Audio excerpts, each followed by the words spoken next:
Hi, and welcome to our editorial spotlight event introducing the Optimist destination for climate action. I'm your host, Lily Katzman, editor on the Special Projects team.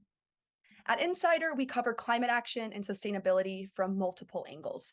With April being Earth Month, we'd like to introduce our most ambitious climate program to date, One Planet.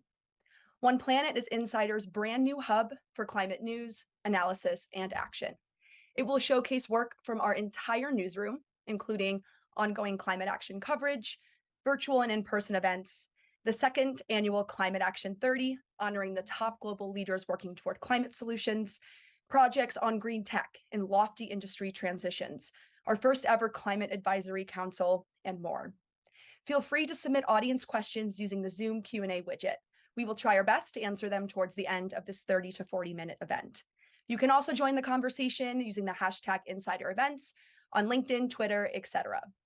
And now, to celebrate the launch and to discuss what climate action means, what it looks like on a day-to-day basis, and how we, across generations, move forward from here, I'm here with my guest, Elijah McKenzie-Jackson. Elijah is co-founder of Waic Up.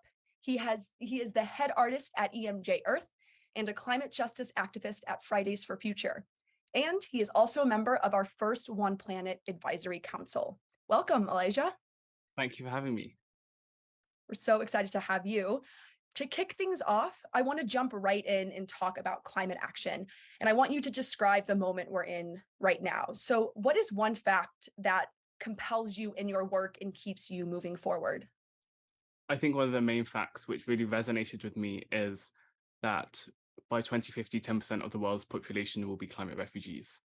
I think this fact is absurd to even think about, considering the lack of infrastructure we have for refugees at the moment. And also, I think it's really important to understand that the climate crisis isn't just about environmental rights, but it's also a human crisis. We're talking about destruction of humanity. So yeah, I think it's really, really important to understand that we are in an emergency right now. We must act with haste. Mhm. For sure. And as mentioned, I said, One Planet is meant to be this holistic coverage for Insider and for you as our One Planet Advisory Council member. So, as an activist, how do you define optimism in the context of climate action? I think fundamentally, climate action is about positivity and optimism.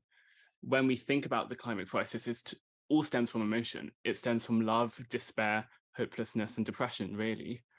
So I think taking any type of action, that being climate action or societal action, means that even 1% of you is positive and is hopeful that a better future can exist, even if you aren't aware of it. So I think optimism for me is every day. It's about doing whatever you can in your ability to change the world for the better. Even saying hello to a homeless person, I think that's optimism. Hmm. For sure. And how does that play out in your own work and in your own experiences? I think I've had a rough experience with optimism. I'm diagnosed with clinical depression, which is really difficult. I don't think a lot of men especially talk about that. Mental health is difficult, and everyone has mental health issues as well. So I think to be able to bring that to light at such a young age is it's a great privilege of mine. So it's been hard. I got diagnosed with depression when I was 15 years old, um, probably stemming from multiple things, but mostly the climate crisis. It really, really freaked me out. And I think there was this period of time where I had a fight or flight kind of feeling, right? It's like, are we going to pretend like this doesn't happen, ignore it, and then the world burns? Or are we going to do something and fight for what's right? And I guess I chose the fight path. I'm here right now. And it's been a really brilliant journey. It's been difficult. It's not all lights, camera, and action, but I'm Hmm. really glad I chose activism because it's made me who I am today. Yeah, definitely. First of all, thank you for sharing that. And I think it's very impactful and important to understand that context as well in your own experiences. I'm curious, you mentioned processing and coping with this crisis. So you are an activist, you are an artist, and I think that takes on multiple forms and in how you go about your work. So how do you balance that processing, that dealing with the crisis while being an activist and then separately as an artist? Because I think they potentially manifest in two different ways. Yeah, they definitely do. Art is very personal and activism's completely overt and it's very community based. Mhm. I think that's probably why I love them both, because I get the best of both worlds. activism has been such an amazing place for me to meet like-minded people across the globe. It's been beautiful and really, really magical. It makes me really hopeful, my generation and amazing people like you guys. But I think art is something where I can go away, process how I'm feeling, kind of understand and challenge norms, societal norms, without articulating them. I find articulating things quite difficult sometimes. So I think like paintbrush to canvas is always going to be more powerful than words, because it goes past language and other barriers, and I love it. I think it really, really is a channel for all my emotions. Mhm, definitely. You mentioned a bit about generations and all coming together. And I think it's no secret that climate action is cross-generational. It's not just young people who care about the future of climate, but all generations are involved too. And you mentioned this idea of hope and bringing everyone together. But knowing that might look different across generations, what are some ways we can collectively come together to push for more change?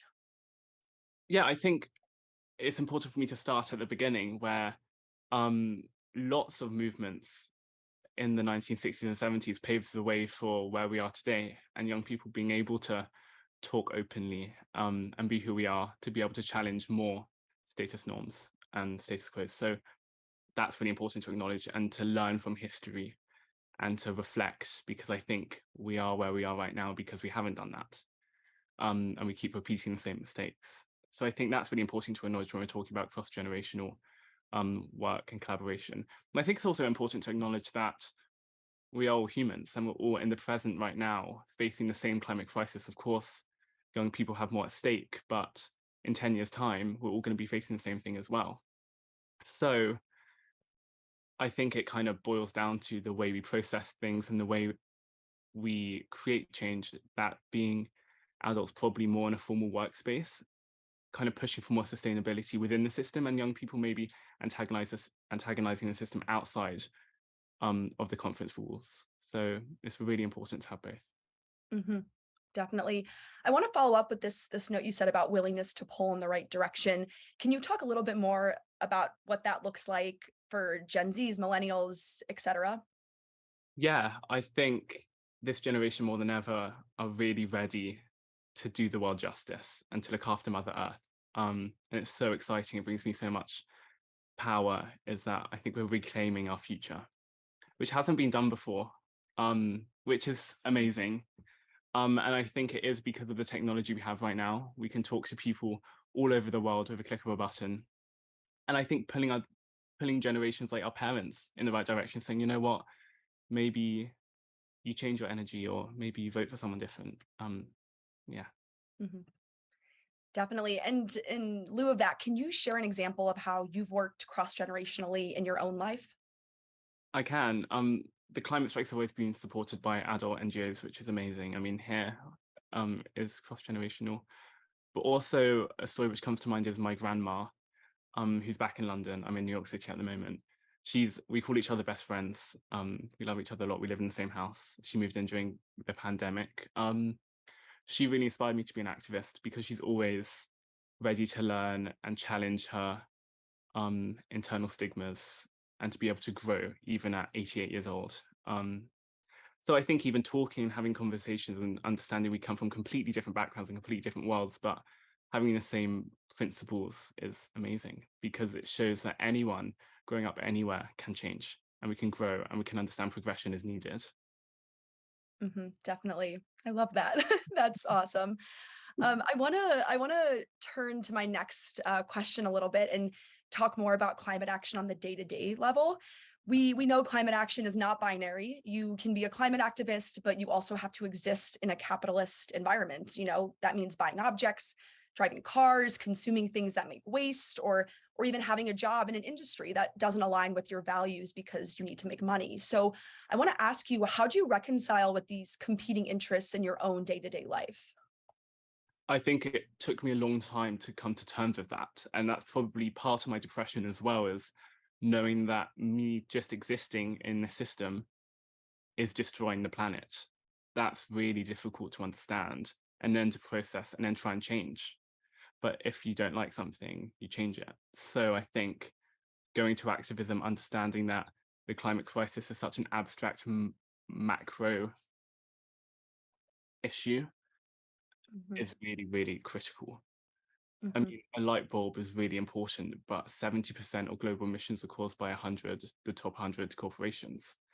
So I think kind of really leveling it out and understanding that you shouldn't feel guilty for having to live is really important.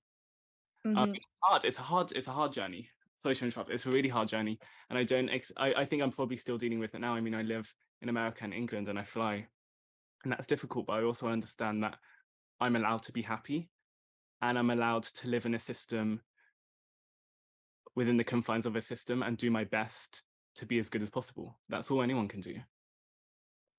Yeah, definitely.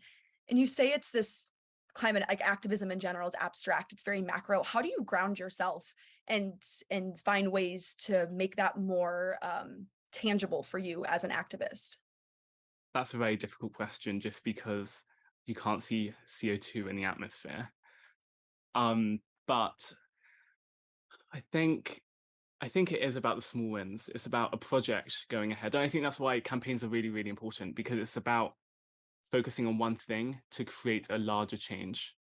So I did a hunger strike, 2 hunger strikes against the first deep common in 30 years in the UK, to bring it into Parliament for an open review.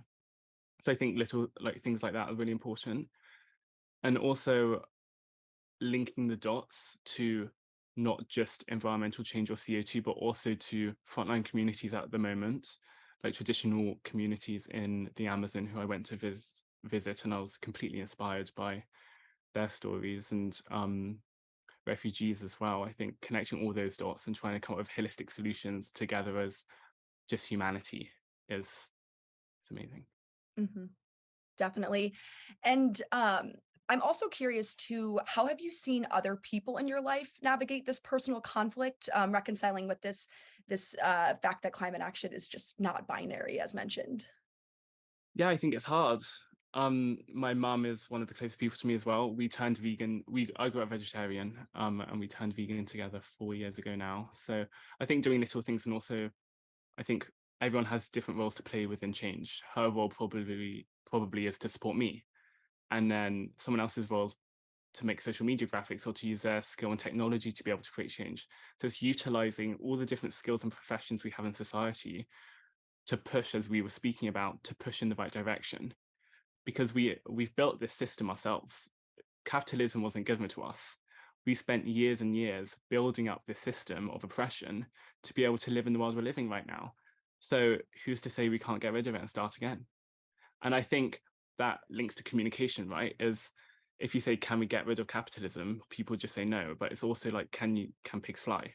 It's saying Mhm. it with the presumption of the answer being no, which automatically halts any thought of exploration or holistic thinking, which is really damaging to my generation, I think. And I think that's what we're trying to break as well, is just the thought process of thinking outside the box, challenging the status quo, and knowing things can change if we really, really try, and if we question everything.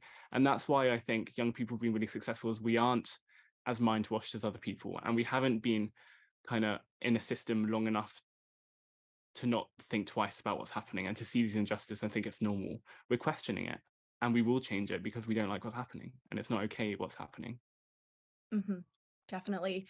And I'm thinking too about your work as an artist. I also feel like when you're talking about ways that you ground yourself, it also feels like through art too is how you're also balancing that. Is there any artwork or experience that you'd want to share about what's to come as far as your art and what to look forward to and how that connects to the climate crisis and in a way your own form of activism? Yes, there is. I'm working on a very special piece at the moment, an oil painting. I haven't told anyone this, an oil painting based on neo-colonialism and how that connects to the climate crisis. I think it is going to be quite bold, and it's definitely going to challenge people's perspectives. And it's very detailed, so I'm finding it quite difficult at the moment. It's taking a lot of time, but I'm really enjoying the process. And I think that it will get some backlash, but to be able to antagonize people's thoughts and to really, really question the systems we're living in connected to the climate crisis is critical. And I think that is my role in life, is to be able to prompt and poke. So get ready for that one. It's coming out in June. Awesome. We're excited to see that. I want to transition and reflect a bit back on our earlier conversation on optimism. And I want to talk a bit more about what you're hopeful about when it comes to the climate crisis. Can you share with me some of your climate action bright spots based on your experience and your work, or what's to come as well? Yes, I can. Again, I found this question really hard a long time ago, and I still find it quite hard now because it's hard to be optimistic. But I found love within the climate movement. I'm engaged, which is really, really exciting. I don't know. I think that within destruction, we've always seen that people come together and people are willing to support each other and people love each other.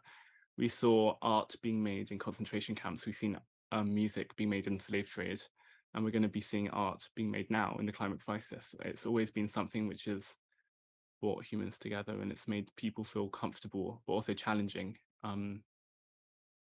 So yeah, and I think my bright spots are definitely just being with my generation when we're out on protests and seeing how ready people are for change and how eager people are to be able to create that change, even if we don't have qualifications. I don't think it's a question of if, it's a question of when and how. And that's really inspiring. Hmm. Definitely. And can you talk to more about your generation? I know you've shared some experiences and what you've done and work in the context of your generation, but what are other things you're seeing out there, Gen Zs, millennials, et cetera, that inspire you and give you hope and push you forward? I love the creativity my generation brings. I think they're wicked. I think they do really cool stuff. Yeah. I think we're reflecting on history, taking from history what we love, from art, for instance, and turning it on its head and making it ours. And I think it's brilliant. And I can't wait to see what other people produce and make. And I think also just saying what we want, not really caring about what people think, and continuing to push for the change we want to see. Hmm. Definitely. Is there anything I haven't shared that you want to tell me and our audience about your work, about the climate crisis, the severity of it, obviously, optimism, anything we've touched on, feel free to share right now. Yeah, I think there's a few things. Probably, I think let's start with communication, talking about the climate crisis within a way that allows people to understand what's happening, but also know that there is hope. And I know we hear this all the time, there's hope, there's hope, there's hope, but there really is. We aren't past the tipping point yet. Um, and it's scary and it's really hard. But to be able to find communities and speak to people, I mean, speaking to like a conversation like this can change perspectives. It all starts with one word, and that will create a ripple effect of change. And everyone has the power to turn society on its head. It's just feeling everyone has the voice to turn society on its head, feeling empowered enough to do so. And that starts with education and research. That's why I've launched Waic Up with my partner, Jerome Foster II, which is an educational platform connecting to action to make sure people are educated about the climate crisis and then feel empowered enough to be able to act. For sure. And we also touched on, and also what you just mentioned, like urgency and agency. Can you elaborate a bit more on those two elements with your work as well? Yeah, I think lots of my art is and will be focused on alarmism, which is quite taboo within the climate space, actually. I think people are nervous that they'll scare people, but it all, I think, to be able to act and to be able to have passion always starts with a feeling. And if that is fear, to then trigger that fight or flight mode to fight, I think that's really important. And I think that's what I'll be doing with art. And I'm not scared to make people a bit uncomfortable because I think we need people to be uncomfortable. And I think we need people to be on the edge of their chairs, feeling a bit shocked because I think my whole generation's on the edge of their chairs, feeling very shocked about how they've destroyed the planet. So I'm okay with that. Hmm. Yeah, and to that, like balancing optimism and alarmism in a way, we need that aha moment. So what is yours? I get asked this a lot. And I don't think I've had an aha moment. And I can tell you why. We aren't in a movie. We aren't in this place where a light bulb pops on top of someone's head and they're like, I want to be an activist right now. I don't think that's how things happen. I don't think that's how change ever happens. Change happens behind closed doors in the dark without people knowing and seeing. And it slowly progresses and develops into something much bigger. And then we see protests of 100,000 outside fighting for change. I think that's how it's always happened. And that's how it will always happen. It's always not spoken until someone says it. So I've never had an aha moment. I don't know anyone who has.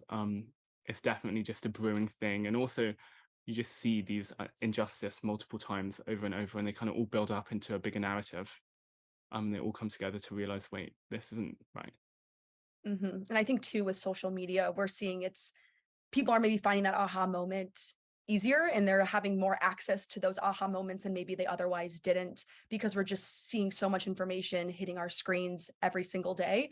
So to that point, I'm curious, like, what is social media's impact in your work, and how are you seeing it unfold as Gen Z, but also, more generations are getting online and are online and want to be involved via that method as well. So can you talk to me a bit about social media in the context of your work, and maybe what you think about it, or how it's developed, or what you hope for it over time? Definitely, it's a double-edged sword for sure. It's great for communication, meeting up with other people. Amazing for intergenerational talks because I think everyone's on social media, and also cross-continental conversations to be able to move and direct people to the people really at the front lines of the climate crisis. The climate crisis is a human crisis. We see people all over the world who are less fortunate than us in the global south who really are dying right now because of Western worlds like America and England. So to be able to narrate that and give, and people be able to have those platforms already, is amazing. It's social media is someone's personal media to be able to share whatever they want and narrate whatever they want. But also at the same time, I think it's quite dangerous. Video first content like reels and TikToks are only 10 seconds long. The climate crisis is very complicated, and it's got a lot of nuance, a lot of depth, and a lot of history from from colonialism to neocolonialism to now. Um, and you can't explain that in 10 seconds. So that's one thing to look out for, is to make sure to be completely educated about a topic, not before you talk about it, but before you get an opinion. And I think I still don't have an opinion about loads of things because I'm not educated enough, and that's okay. It's okay to ask questions and not to know, but it's important to educate and hear perspectives from lots of different people to be able to get a non-partisan view to then create your own opinion and then do what you want with that. hmm for sure. And I want to ask, I know you touched on that you have an art piece launching in June. I'm curious, what's next? What's next week, next month? I know that's in June, but anything else that we can expect from you coming up? Definitely, I just launched an NFT collection actually about it's called The Mockery of Money Behind Distraction. It's inspired by a punk Russian group I'm friends with who are feminists, and they do a lot of NFT work on Web3. So I've decided to do that to raise money for a charity based in the climate space. So that's something really exciting. I don't really do digital art either, so it was really, really interesting learning about how to do that. It's Earth Week. I think one thing I definitely wanted to tell people when I came on here is it is Earth Week, Earth Month, and you will see a lot of greenwashing. A lot of people will be talking about the planet, but we need to make sure we make it Earth Day every day and Earth Week every week. Ignore what they say, do your own research, read the IPCC report, hear the frontline communities, and understand that you have the power to change the system. Definitely. And to wrap, in the spirit of One Planet, want to ask, what are 1 to 2 things our viewers can do and leave with that will have an impact on the climate? I tell everyone to make art. If you think you're good or bad, it doesn't matter. It's about creativity and thinking outside the box. So I tell people to make art, and also know that your voice can change the world. It truly can. Awesome. Well, Elijah, thank you so much for joining us. This was amazing. And we can't thank you enough for sharing your wisdom and insights and expertise. This was just phenomenal. So thank you again. Thank you. Awesome. That was Elijah McKenzie-Jackson, one of our One Planet Advisory Council members. And he did just give us a few steps we can take in our own lives that will help us combat the crisis. And Insider hopes to do the same with One Planet. So as mentioned, throughout Earth Month and the rest of this year, One Planet will bring you ongoing coverage across our newsroom, including projects on climate tech, transitions, travel tips, top female leaders, climate leaders in the space, series on climate smart cities, and more. So be sure to check it out at www.insider.com/one-planet for more. And feel free to check out Elijah's art as well on Instagram. Elijah, what is your handle, by the way, so everyone can check it out? It's my name, Elijah McKenzie-Jackson. Awesome. Great. Thank you. So thank you again, Elijah, for being a part of this awesome Spotlight event. And we hope to see everyone again soon. Thanks all. Thank you.